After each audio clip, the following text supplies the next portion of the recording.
Graça e muita paz.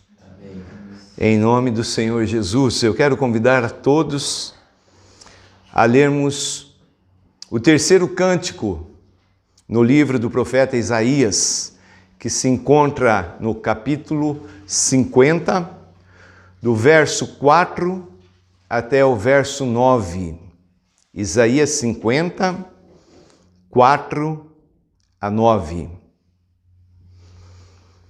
É o terceiro cântico encontrado aqui neste livro, é um cântico profético, e neste cântico nós vamos ver algumas profecias sobre Jesus Cristo. Esse será o tema da nossa meditação, profecias sobre Jesus Cristo. E assim diz a palavra: O Senhor Deus me deu língua de eruditos, para que eu saiba dizer boa palavra ao cansado. Ele me desperta todas as manhãs, desperta-me o ouvido para que eu ouça como os eruditos. O Senhor Deus me abriu os ouvidos, e eu não fui rebelde, não me retraí. Ofereci as costas aos que me feriam, e as faces aos que me arrancavam os cabelos. Não escondi o rosto aos que me afrontavam e me cuspiam. Porque o Senhor Deus me ajudou, pelo que não me senti envergonhado. Por isso, fiz o meu rosto como um seixo, uma rocha, e sei que não serei envergonhado. Perto está o que me justifica.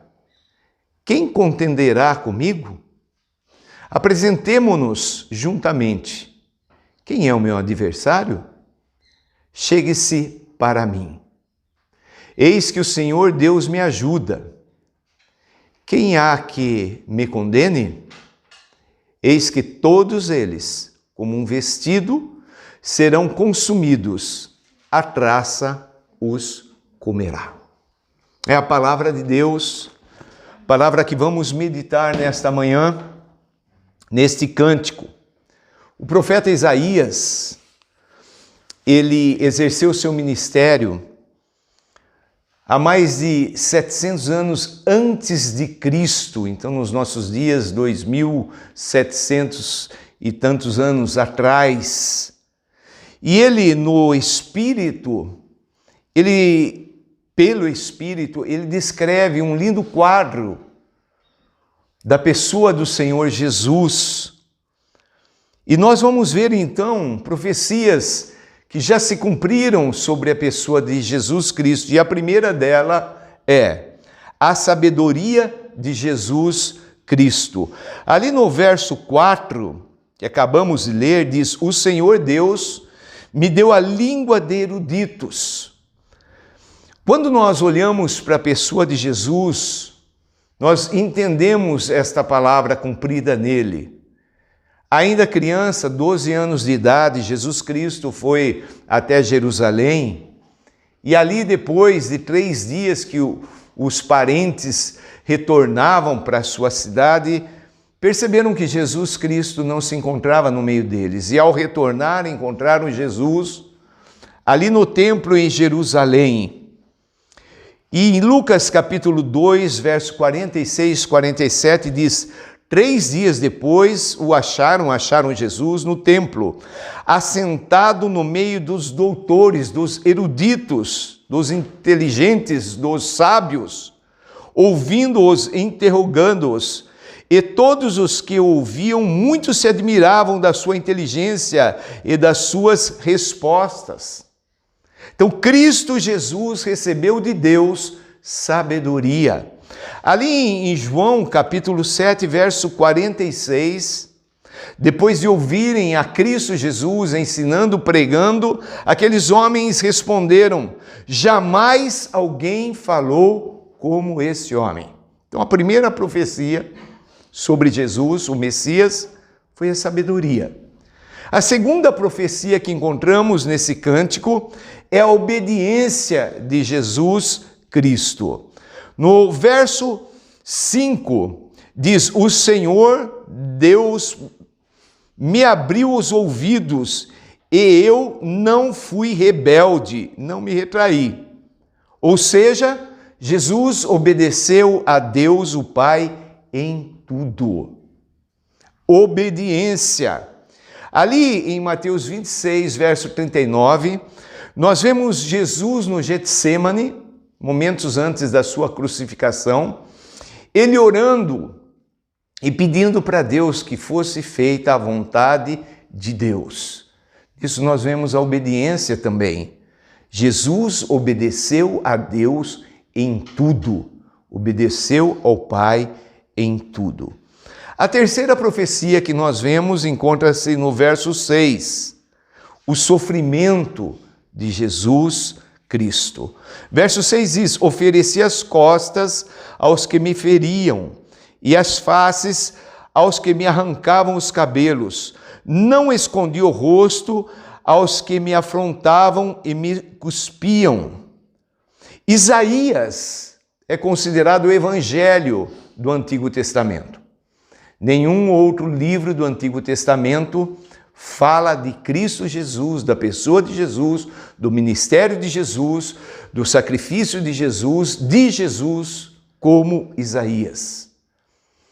Isaías traz o retrato do sofrimento de Cristo Jesus, ali no capítulo 23, como nenhum outro livro da Bíblia traz, mostrando que fazia parte do plano de Deus Jesus passar por esse sofrimento. Ali em Mateus 26, 67, falando do momento que antecedeu a crucificação de Jesus, diz: então uns cuspiram no rosto e lhe davam murros, e outros os esbofeteavam, dizendo: profetiza-nos, ó Cristo, quem é que te bateu?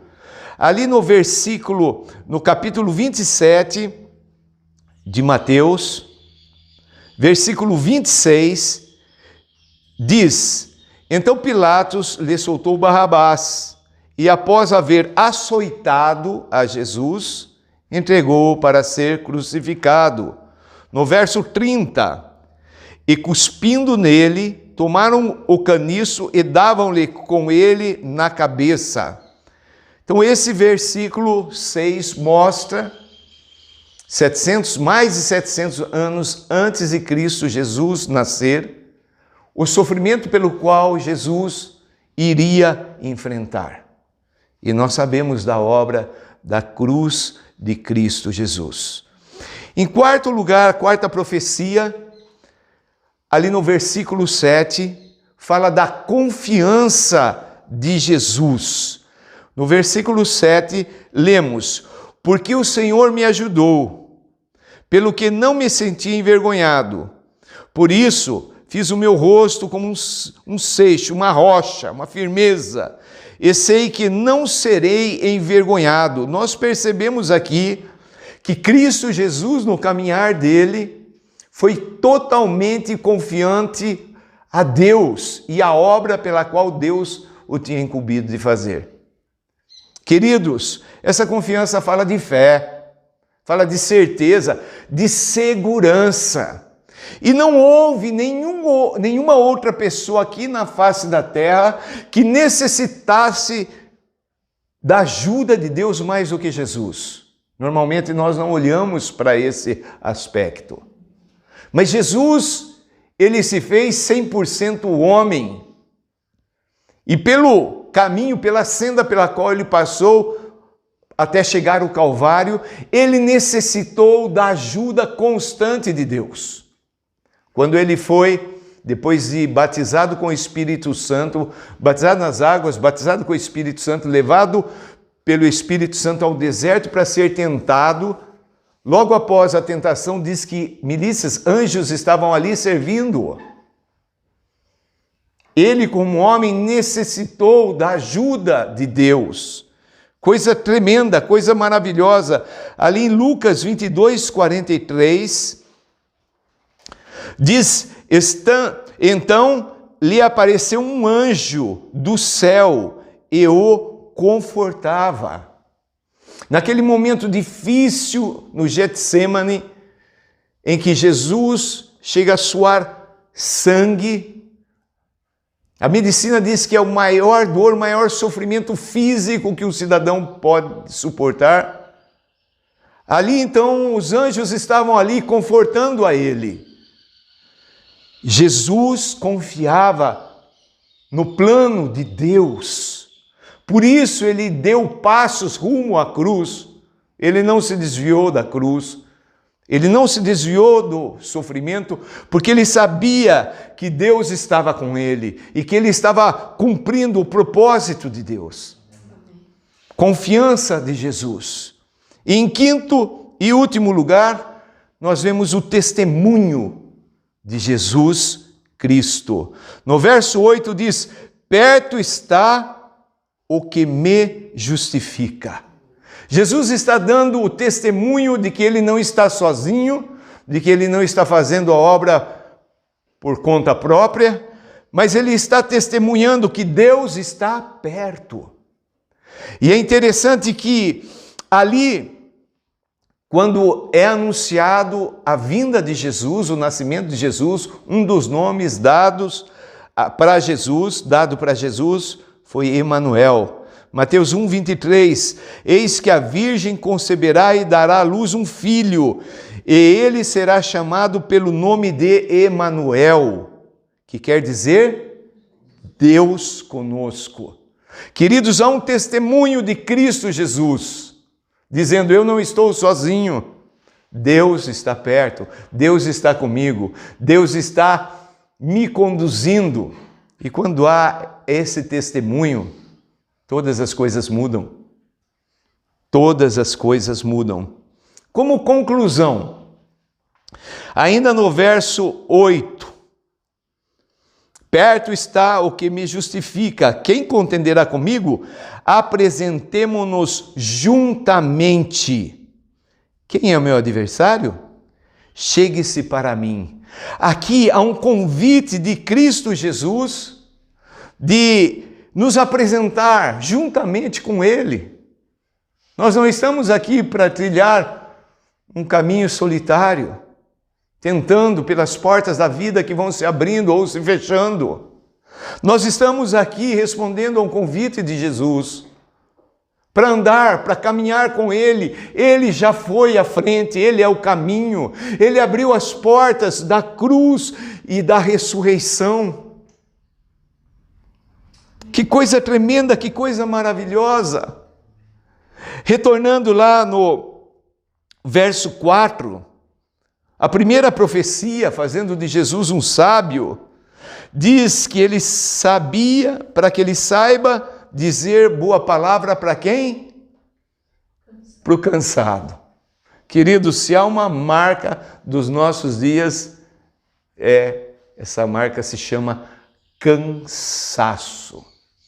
As pessoas andam cansadas de tudo, cansadas de tudo. Parece não, é verdade. Há um peso no nosso caminhar que tenta nos prender, nos segurar. É difícil avançar. Como é fácil retroceder, mas como é difícil avançar. E nesta batalha, nesta luta que os nossos naturais não veem, são jogados pesos, fardos sobre as nossas vidas. Parece que estamos carregando quilos e mais quilos. Quando a gente está conversando com as pessoas, elas sempre dizem: estou cansado fisicamente. A alma está cansada, as emoções estão debilitadas, cansado. A mente é um bombardeio na mente que produz cansaço. A nossa vontade parece que está cansada. Vamos fazer tal coisa. Vamos deixar para amanhã? Estou cansado. Somos abalados diariamente, mas há um convite de Jesus. Há um convite para que a gente se achegue a Ele, que a gente caminhe junto dEle. Há um convite maravilhoso ao cansado. Nós temos que entender que o caminho nosso é trilhar o mesmo caminho de Jesus. E para isso nós precisamos que essa profecia que veio sobre Jesus venha também sobre nós. Queridos, se há algo que o mundo está precisando, é de Jesus. As nações estão abaladas, há confusão, há um caos sendo decretado nas nações. As pessoas estão buscando, muitos, esperança nos homens. E a Bíblia é enfática em dizer: maldito o homem que confia no próprio homem. Não vai ser político nenhum, direita, esquerda, centro. Vai ser Jesus. Jesus é a solução para as nações. Jesus é a solução para a minha vida, é a solução para a tua vida. Jesus é a solução para a tua família. É só Jesus, que 700 anos antes de nascer já foi anunciado, já foi profetizado, já foi cantado. Aqui é um cântico apresentando-nos esta pessoa maravilhosa de Jesus. E agora eu quero fazer uma aplicação para as nossas vidas dessa maravilhosa profecia. Em primeiro lugar, nós precisamos de sabedoria para caminhar nesse tempo. As informações são tantas e contrárias. Nós precisamos da voz dos céus. Nós precisamos do Espírito da sabedoria, nos conduzindo a todos os nossos passos, nos dando essa palavra dos eruditos, palavra de sabedoria, para alcançar outras pessoas que se encontram cansadas, sem esperança, vivendo uma vida que somente a tragédia tem como expectativa do futuro. Nós precisamos da sabedoria. Jesus é a própria sabedoria. Queridos, a segunda profecia que veio sobre Jesus, nós também precisamos. Como precisamos? Nós vivemos em um mundo onde a rebeldia, a rebelião é exaltada. Os valores estão trocados. Desde pequenininho, a criança se rebela contra a autoridade dos pais, a autoridade dos professores, todo tipo de autoridade, a autoridade do próprio Deus. Seguindo a trilha de Jesus, nós vamos viver uma trilha de obediência a Deus em tudo. A terceira coisa, o sofrimento. Ah, amados, como a gente não gosta de sofrer, não é verdade? Mas existem sofrimentos que são necessários, sofrimentos pelos quais Deus permite que passamos, porque Ele está tratando conosco. A Bíblia mostra que Cristo Jesus aprendeu a obedecer pelo sofrimento, pelas coisas que sofreu. Há uma teologia enganosa hoje em dia, que tudo o que é sofrimento é do diabo, é do inferno, é do pecado. Não, há um sofrimento que é benéfico, que nos faz andar com os olhos abertos, que nos traz a uma consciência clara do porquê estarmos aqui. Há aquele sofrimento desnecessário que, por causa do nosso pecado, desculpa o termo, por causa da nossa burrice, sem querer ofender os burros, mas que a gente não precisaria sofrer. Mas há aquele sofrimento predito já por Deus, que eu tenho que passar. E nesses momentos eu vou para o quarto ponto: eu preciso confiar, eu preciso ter fé, eu preciso acreditar. Eu não estou sozinho, Deus está comigo. Deus é Deus presente, é socorro, Ele é Emanuel. Ele não solta as nossas mãos. A gente muitas vezes, por causa da rebeldia, quer Deus distante. Mas Ele não solta-nos. Ele está sempre com os braços abertos, querendo que a gente chega até Ele em humildade e falemos para Ele: socorre-me, ajuda-me. Quando a gente coloca a nossa confiança em Jesus Cristo, as demais coisas perdem o seu poder. Nós não somos abalados. Nós olhamos para aquele que já venceu. Nós olhamos para aquele que criou os céus e a terra, aquele que tem controle sobre todas as coisas. E esse Deus que me fez, que te fez, Ele requer de mim e de você fé. Ele aguarda que nós respondamos nessa nossa caminhada, cheio de pedras, de tropeços, de espinhos, de sofrimento. Ele espera que nós olhemos para Ele como Pai que Ele é e simplesmente falemos: papai, papaizinho, me ajude, me socorra. Ele quer ouvir isso da nossa boca. E no mesmo momento, assim como Jesus era cercado por anjos que o serviam, Deus envia anjos. Ele próprio nos socorre. E nós não somos abalados. Para quê tudo isso? Para ficarmos bonitinhos, cheirosinhos e caminhemos para o dia final? Não. Ele espera que saia da nossa boca um testemunho. As pessoas chegam até nós em qualquer conversa. Elas começam a murmurar, reclamar, mostrar o sofrimento, a decepção, a frustração. E aí então nós apresentamos aquele que caminha conosco. Aí nós apresentamos aquele que tem poder de guardar o nosso coração nessa caminhada.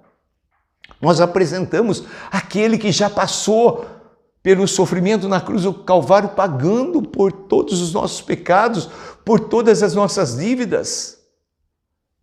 E aí então nosso coração se enche, e esse coração cheio de alegria contagia outros que começam a olhar para Jesus e falar: sim, Jesus é meu socorro, Jesus é minha única esperança. Para de olhar para as circunstâncias ao redor, para de olhar para aquilo que o homem tem feito. Esse mundo jaz no maligno. E nós não estamos aqui para dar peso àquilo que o diabo está fazendo, mas nós estamos aqui para falar que tem um que esmagou a cabeça de Satanás. Amém. Lá na cruz do Calvário. Amém. Os pés do Senhor Jesus foram, o calcanhar do Senhor Jesus foram feridos, mas ele esmagou a cabeça do diabo. O diabo não tem mais poder. Isso nós precisamos anunciar ao mundo. Alguns versículos, um pequeno cântico, mas que traduz um quadro de quem é Jesus. E como discípulos, como seguidores, nós devemos ter essas qualidades de Cristo Jesus sendo formadas no nosso interior pelo Espírito Santo. Amém. E aí, mesmo em meio a tantas lutas que vivemos, nós podemos chegar à conclusão que vale a pena viver, que vale a pena caminhar com Jesus, que vale a pena. Há uma poesia, um cântico, transformado depois em música, cântico, que fala das pegadas na areia. Não sei quantos conhecem. Mas um cristão, ele, olhando para o passado,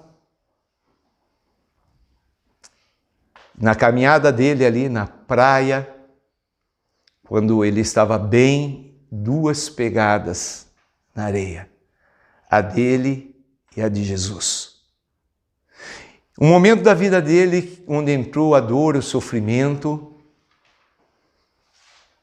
ele olhou para as pegadas e só tinha pegadas de uma pessoa, e ele disse para Jesus: Jesus, nos momentos mais difíceis o Senhor me abandonou.